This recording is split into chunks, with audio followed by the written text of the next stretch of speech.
Assalamualaikum Baraya, selamat datang kembali di Guru Gembul Channel. Sekarang kita ada di episode 66 dengan kajian tentang filsafat. Apakah filsafat bisa membuat orang menjadi gila? Ini adalah rumor yang banyak kita dengar di masyarakat, bahwa filsafat kalau dipelajari oleh sembarangan orang dan dipelajari dengan cara yang salah, itu akan membuat orang menjadi gila. Apakah rumor ini benar? Ya, saya rasa ini benar karena menurut pengalaman saya pribadi, saya bertemu dengan dua orang yang luar biasa dan dia menjadi gila gara-gara dia belajar filsafat. Salah satunya adalah kawan saya sendiri. Dia adalah salah seorang aktivis masjid, seorang yang sangat taat beragama, seorang yang sangat inspiratif, orang yang baik, orang yang banyak dijadikan teladan sama orang lain.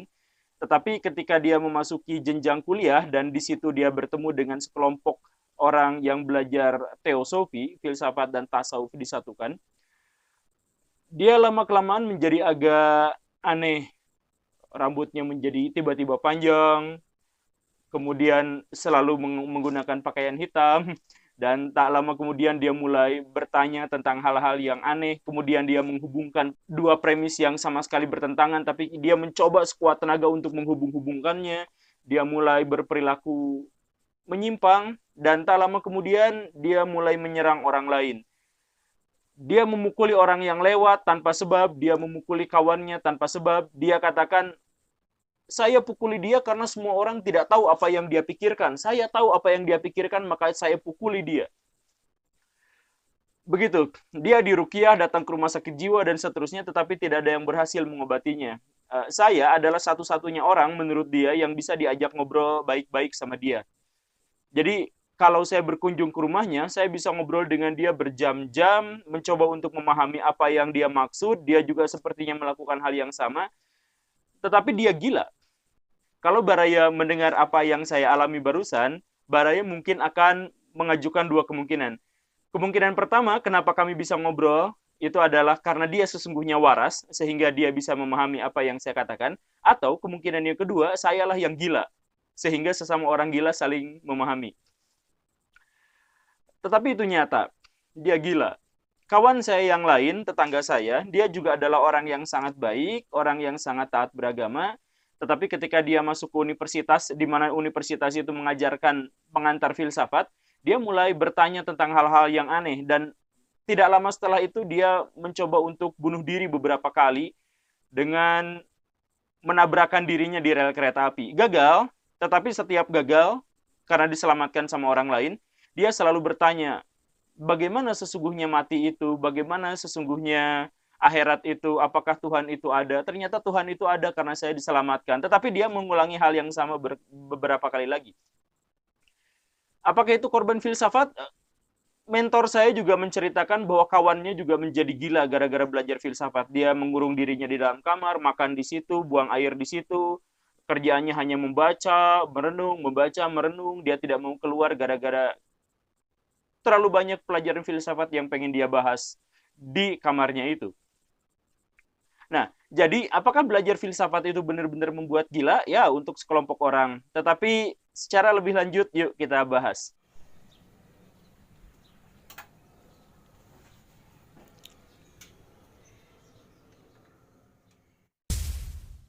Saya sendiri belajar filsafat, dan saya sempat hampir gila. Tetapi tidak gila. Apa saya gila? Coba cek Baraya ya. Apakah saya gila atau enggak? Dan ini juga adalah sebuah pertanyaan filosofis. Coba Baraya, saya tantang Baraya untuk menjawab pertanyaan saya. Buktikan bahwa Baraya itu tidak gila. Bisakah membuktikannya? Mungkin saja, saya buka kemungkinan ya, mungkin saja Baraya yang sedang nonton video ini sambil tiduran, sambil guling-guling itu menganggap bahwa dirinya itu sedang tiduran nonton video saya. Tetapi mungkin saja realitas yang sesungguhnya adalah Baraya itu sedang tiduran di dekat rel kereta api, sedang guling-guling, hampir telanjang, dengan pakaian yang sangat compang-camping, kotor, dengan rambut yang gimbal. Baraya berpikir bahwa Baraya sedang nonton video saya, padahal sesungguhnya semua orang di dunia ini melihat bahwa Baraya ini sebenarnya sedang melihat batu, tiduran, dan ketawa-ketawa sendiri nggak jelas. Mungkinkah seperti itu? Buktikan kalau Baraya benar-benar sedang menyaksikan video ini. Apakah jangan-jangan kesadaran Baraya ini tertipu, yang aslinya Baraya tidak seperti ini? Mungkin, ya mungkin saja, kan kita tidak pernah tahu. selama ini bukti-bukti yang Baraya tahu tentang kehidupan itu dimulai dari bukti-bukti indrawi. Ya, betul. Jadi apakah Baraya hidup di sini? Iya. Mana buktinya? Buktinya adalah kita bisa melihat tangan, kita bisa meraba tangan, kita bisa mencubit tangan sampai kesakitan, kita bisa menjilat tangan, dan tangan itu kadang-kadang juga berbau. Semuanya adalah bukti-bukti indrawi. Bagaimana kalau bukti indrawi itu salah? Tokoh-tokoh yang sangat skeptis, seperti Hume atau Al-Ghazali yang sebelumnya, mempertanyakan bukti-bukti indrawi itu. Jadi kalau Baraya bertanya tentang filsafat, maka filsafat justru balik bertanya kepada Baraya, buktikan bahwa Baraya itu ada. Kalau Baraya mau belajar filsafat, dan inilah yang banyak membuat katanya, banyak membuat orang lain gila, filsafat itu menantang Baraya untuk melakukan dekonstruksi terhadap semua yang Baraya yakini, terhadap semua yang Baraya ketahui sekarang. Jadi Baraya beriman kepada Tuhan. Kata filsafat, dekonstruksi dulu, hancurkan dulu keimanan itu dulu. Kalau mau beriman, oke, silakan beriman. Tapi setelah diselidiki dari akar-akarnya dulu, baru ambil lagi imannya. Jadi pertanyakan dulu, emang Tuhan itu ada? Kalau Tuhan itu ada, kenapa dia harus memaksa kita untuk beribadah? Kenapa Tuhan harus memaksa kita untuk mempercayainya? Bukankah Tuhan bisa langsung memberikan kepercayaan kepada kita, selesai sudah? Kenapa harus? Nah, pertanyaan-pertanyaan filsafat seperti itu adalah pertanyaan yang menggoncang iman. Dan iman sendiri adalah hal yang sangat bertentangan dengan filsafat dalam hal epistemologinya. Orang-orang filsafat tidak mau mempercayai, orang-orang filsafat hanya mau mengetahui. Apa bedanya percaya dan tahu? Wah, ini luar biasa kajian filsafat ya. Apa bedanya percaya dan tahu? Percaya itu adalah adanya informasi di dalam benak, tetapi kita tidak memiliki bukti indrawi. Sedangkan mengetahui itu adalah adanya informasi di dalam benak, dan kita mengetahui adanya bukti. Setidaknya bukti indrawi. Contoh dari kepercayaan, contoh dari iman adalah Tuhan itu ada. Kita tidak pernah melihat wujudnya, kita tidak pernah melihat korelasi antara ciptaan dengan Tuhannya. Kan banyak orang-orang beragama mengatakan Tuhan tidak terlihat, tetapi Tuhan bisa dilihat bisa dibuktikan dari ciptaannya. Ini begitu banyak. Kata orang filsafat, apa hubungannya? Jangan-jangan ini muncul karena kebetulan, jangan-jangan ini muncul memang sudah ada sebelumnya. Kenapa harus dihubungkan dengan Tuhan? Orang-orang filsafat mempertanyakan itu semua. Jadi orang filsafat pada prinsipnya adalah saya tidak mau mempercayai kecuali ada buktinya. Nah, sedangkan kalangan beragama biasanya berpikir sebaliknya. Ketika dapat wahyu dari Tuhan, maka sami'na wa ata'na, kami dengar dan kami taat. Percayalah, jangan berpikir karena logika itu tidak mampu menjangkau Tuhan dan sebagainya. Kata orang filsafat, kalau Tuhan tidak bisa dijangkau dengan logika, ngapain Tuhan menciptakan logika? Nah, jadi saya tidak mau mengajak Baraya untuk masuk ke dalam filsafat lebih dalam, tetapi maksud saya adalah kalau Baraya orang beriman atau kalau Baraya berpikir tentang kehidupan dalam artian lebih banyak mempercayai daripada mengetahui, maka pertanyaan-pertanyaan filsafat ini benar-benar mengguncang. Sehingga banyak orang yang tidak kuat dengan ini, sehingga akhirnya mereka menjadi gila karena mempertanyakan, dan itu bentrok dengan apa yang dia ketahui selama ini. Bukan berarti filsafat itu akhirnya bertentangan dengan agama, karena pada akhirnya seperti yang saya bilang tadi, setelah orang berfilsafat, kemudian dia menemukan imannya dalam filsafat, biasanya dia menjadi sangat kuat. Tokoh-tokoh di dunia Kristen, misalkan Aquinas atau Immanuel Kant, atau tokoh dalam dunia Islam, ada banyak sekali, di antaranya adalah Al-Ghazali, Al-Farabi, Ibnu Sina, dan sebagainya. Ketika mereka belajar filsafat, mereka coba menghilangkan dulu agamanya, kemudian mereka kembali beriman, mereka benar-benar bisa memahami agamanya dan tidak bisa dibantah lagi. Al-Ghazali itu pernah mengalami kegilaan selama sekitar 2 tahun. Ini diceritakan dalam bukunya yang terkenal, Munkid, sebelum akhirnya dia menemukan kembali iman yang sesungguhnya, tetapi imannya itu sudah didasarkan pada pengetahuan falsafi yang luar biasa. Tetapi di sisi lain banyak juga filosof-filosof yang setelah mempertemukan agama dengan filsafat, dia menjadi memilih salah satunya. Nietzsche misalkan langsung menyatakan bahwa Tuhan telah mati karena kitalah yang membunuhnya. Karl Marx, saya tidak tahu apakah Karl Marx tetap beragama atau tidak, tetapi Karl Marx kritis terhadap agama. Cuman yang jelas, Baraya balik lagi, apakah filsafat bisa membuat gila?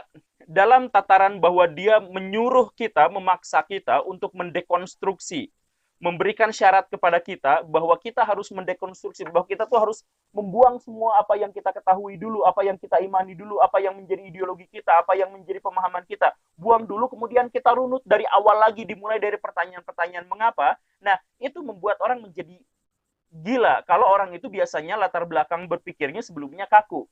Kemudian filsafat itu juga mengajarkan setelah kamu menghilangkan semuanya, kamu mulai dari awal dari pertanyaan-pertanyaan logis dengan runutan logika, itu baraya harus skeptis, harus tidak mau percaya tanpa bukti.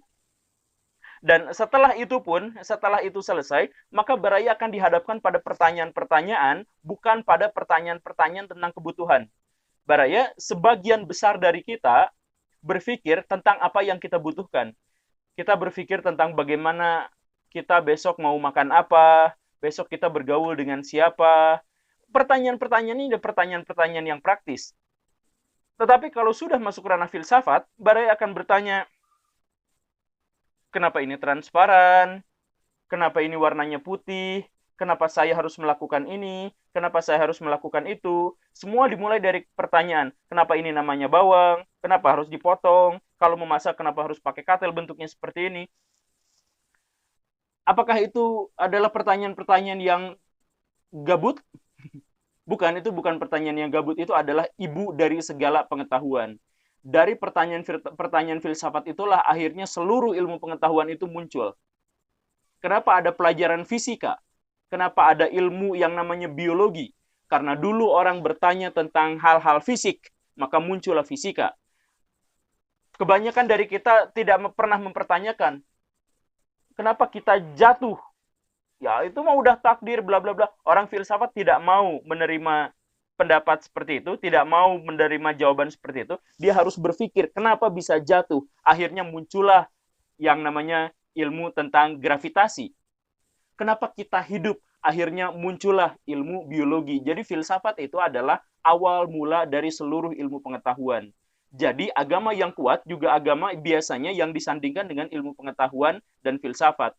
Kalau agama itu tidak disandingkan dengan filsafat, biasanya seperti debat agama, debat kusir di YouTube, di channel-channel yang aneh-aneh gitu, yang debat agama, itu semuanya debat kusir karena tidak didasarkan pada pengetahuan yang mendalam. Dan semuanya didasarkan pada tendensi, sudah didasarkan pada pengetahuan awal bahwa saya tidak suka agama itu, saya pengen membuktikan kejelekan agama itu, bahwa saya suka agama ini, maka saya harus membela agama ini. Orang filsafat tidak mau itu, hilangkan dulu semuanya. Mulai dari awal, selidiki dari awal. Baraya coba, kalau mau belajar filsafat, saya tantang untuk mulai dari awal.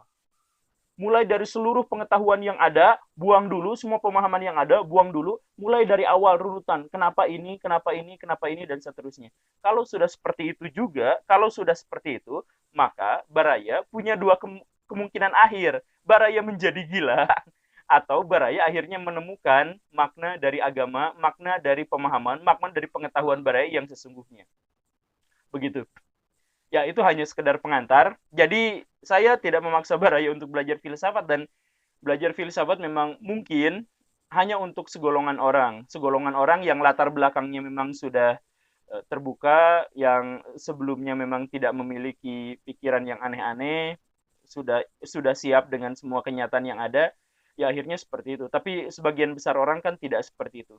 Oke, itu saja Baraya. Terima kasih karena sudah menyaksikan video ini. Saya Guru Gembul. Assalamualaikum warahmatullahi wabarakatuh.